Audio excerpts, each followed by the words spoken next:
everybody. I am going to continue on with the reading in Mark. So, let's go to Mark.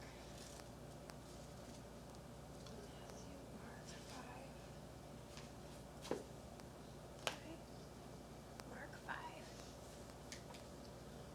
Okay. And they came over unto the other side of the sea, into the country of the Gadarenes.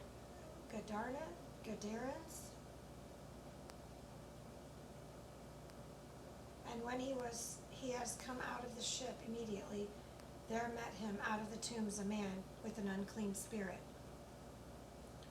who had his dwelling among the tombs, and no man could bind him, no, not with chains, because that he had been often bound with fetters and chains, and the chains had been plucked asunder by him, and the fetters broken in pieces, neither could any man tame him. That'd be a wild beast.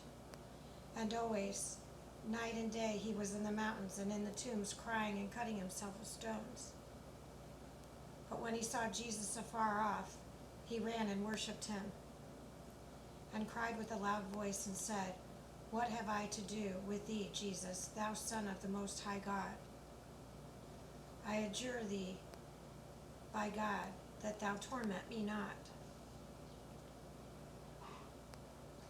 For he said unto him, Come out of the man, thou unclean spirit. And he asked him, What is thy name? And he answered, saying, My name is Legion, for we are many. And he besought him much that he would not send them away out of the country. Now there was there nigh unto the mountains a great herd of swine feeding.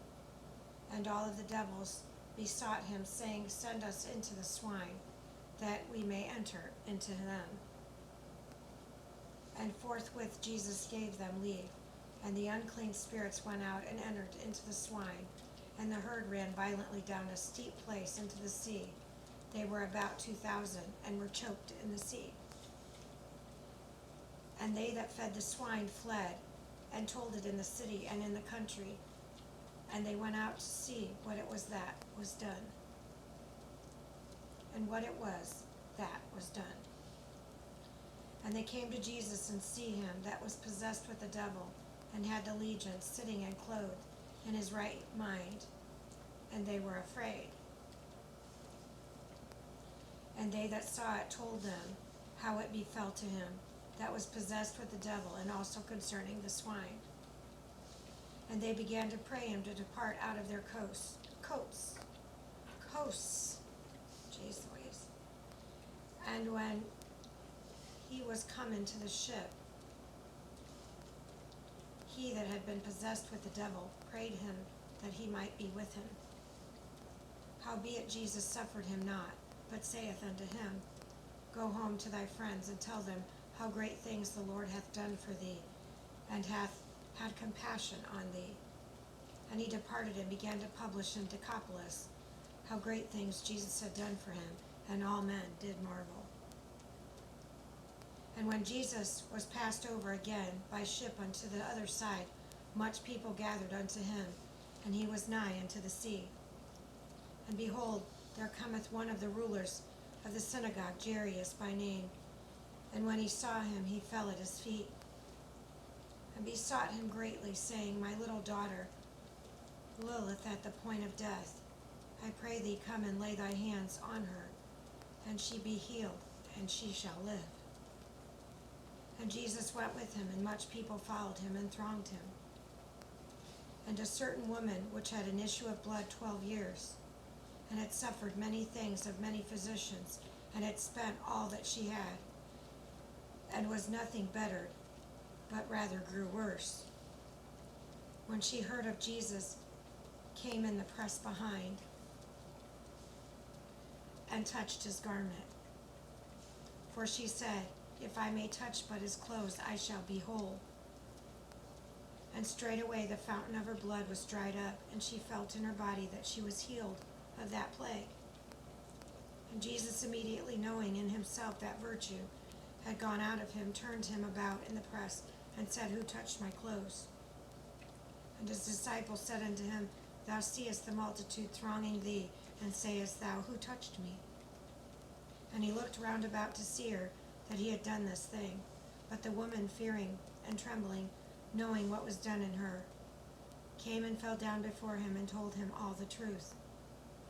And he said unto her, Daughter, thy faith hath made thee whole. Go in peace, and be whole in thy plague. While he spake, there came from the ruler of the synagogue's house certain which said, Thy daughter is dead. Why troublest thou the master any further?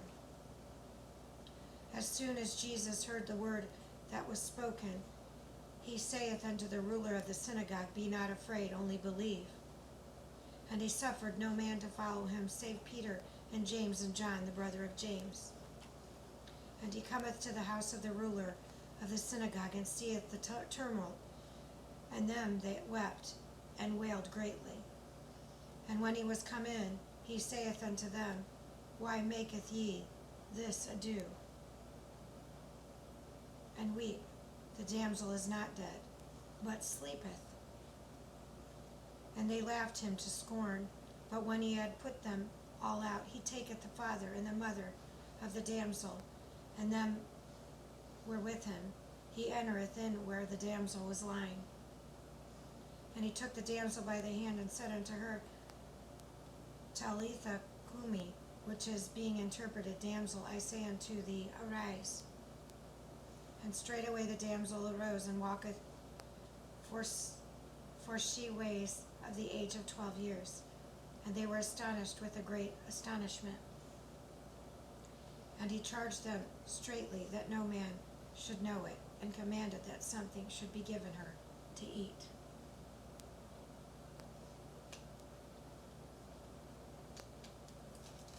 The word of the Lord. Thanks be to God. In the name of the Father, the Son, and the Holy Spirit. I'm just having problems seeing today. That's goes with my head pain. So I'll get nauseous, I get head pain, neck, back, and all of this is since October, since I tested positive for, and I never got them. The head pain and stuff that I experienced prior to October was gone from the blood clots. Now I know I still have healing from the blood clots, but this is a special kind of demons, those vaccines. And for some reason, they're still doing a number on my body. Not sure why. But they're causing me to have difficulty reading, functioning, etc. So, it's kind of rough when you're mindful of it all. And you're doing everything you can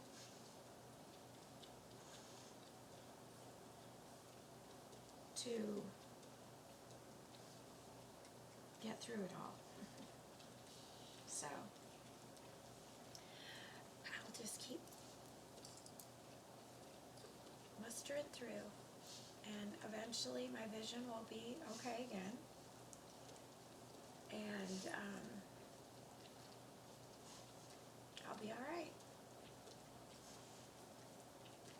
He kept me here, so I'm going to keep moving on and keep trying my best to do everything he wants me to do. Sometimes it's a little more difficult. And when you can't see properly, that is a huge problem. So,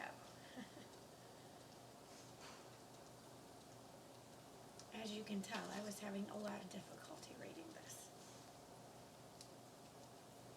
And normally a flashlight brightens it up and makes it better. It didn't matter. It helped, but it didn't take it away. So what happens when my head hurts is it impairs my vision, and that's why I feel the pain up underneath inside I get pain all over my face. And that was all new in October. I never had pain like this prior to. So it's quite the adventure that I didn't sign up for. But he's gonna lead me right through it. I know that. Doesn't mean sometimes you get a little choked up about it. How can you not? So, anywho, I got Harley back here licking herself to death, and Hannah's up here. So you know what? I got these girls to keep me going. When I get a little sad, not too bad, just frustrated, just a little. But I'm human, and it's okay to have those feelings. And for somebody to tell you that it's not okay, well, they have no idea what you're dealing with, what you're going through. So don't let anybody tell you how you should.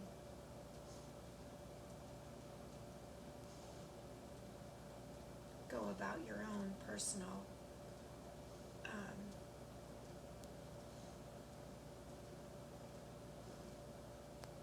hiccups.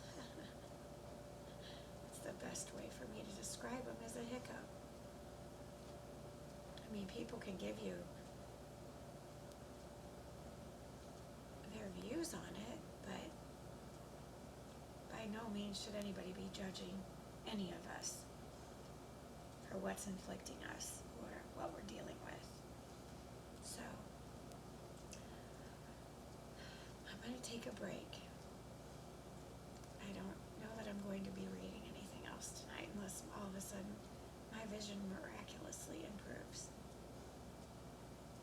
So, me and the girls are just going to snuggle up and find some kind of something to watch. We've been playing a little bit. So, it is what it is. One day at a time. So, have a great Thirsty Thursday, and we'll talk again soon. Love to all bunches.